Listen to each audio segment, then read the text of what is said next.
కొద్దిగా నూనె వేస్తాను. ముక్కలు చక్కగా ఆరబెట్టేసుకొని కొంచెం నూనె వేస్తాను. డబ్బాలో కూడా కొంచెం వేస్తాను.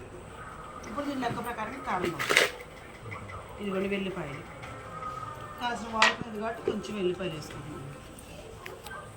కొద్దిగా మెంతిపిండి.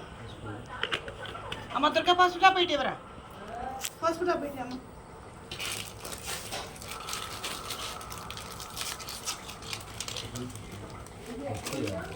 అందులోనే పసుపు కూడా అదే లేదు అసలు. 15 రోజులు 2 నెలల నుంచి అన్నారు మా తెస్తానండి. ఇస్తేలే ఏమైతే వెంకటరావి కదా తెస్తానంటున్నారు, వెళ్ళటమే లేదు. కాస్త అంత పసుపు. ఓకే, సరిపడా కారం,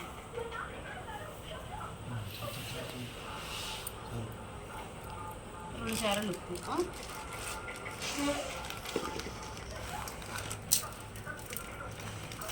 సరిపోతుంది.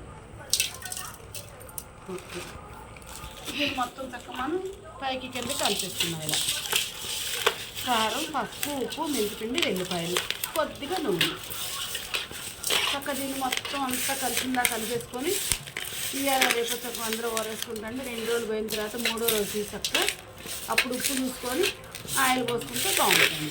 కాసేపు ఎండలో కూడా పెట్టాం దీన్ని. ఇదిగోండి ఈ విధంగా ఇలా కలుపుకోవాలి మొత్తం. దీన్ని ఇప్పుడు మనం డబ్బాలో తీసేసుకున్నాం. అంటే కరెక్ట్ కొలతతో పెట్టలేదు, అంత నా ప్రకారంగా చేసామండి. అంటే ఊరగాయ టైంలో ఖచ్చితంగా కొలత ప్రకారం చేస్తాం. ఇది 4-5 రోజులు కన్నా ఎక్కువ రాదండి, మగ్గితే ఎంత అవ్వదు. ఇది డబ్బాలో వేసేస్తున్నాం. దీనిలో వేసేసుకుని చక్కగా అద్దేసుకున్నాం అనుకోండి. ఇందులో ఉన్న ఓటంతో చక్కగా ఉప్పు కారంగా చేసేసి లూజ్గా అయితే చక్కగా మనం కారంగా రెడీ అయిపోవాలి. పాత కారం కాబట్టి మనకు తెల్ల తెల్లగా అనిపిస్తుంది. అదే కొత్త కారం వల్ల కొంచెం ఎర్రగా చక్కగా కనిపిస్తుంది. ఇదిగోండి ఈ విధంగా.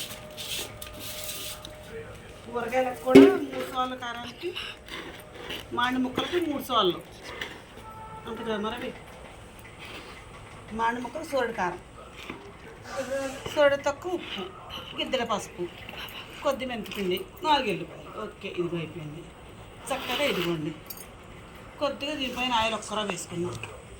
వేసావా వేయలేదన్నట్టు కొంచెం. అది నూనె ఎక్కువ అయితే ఊరదండి, అందుకే లైట్గా వేసాను. దీన్ని మనం ఎల్లుండి ఓపెన్ చేద్దాం.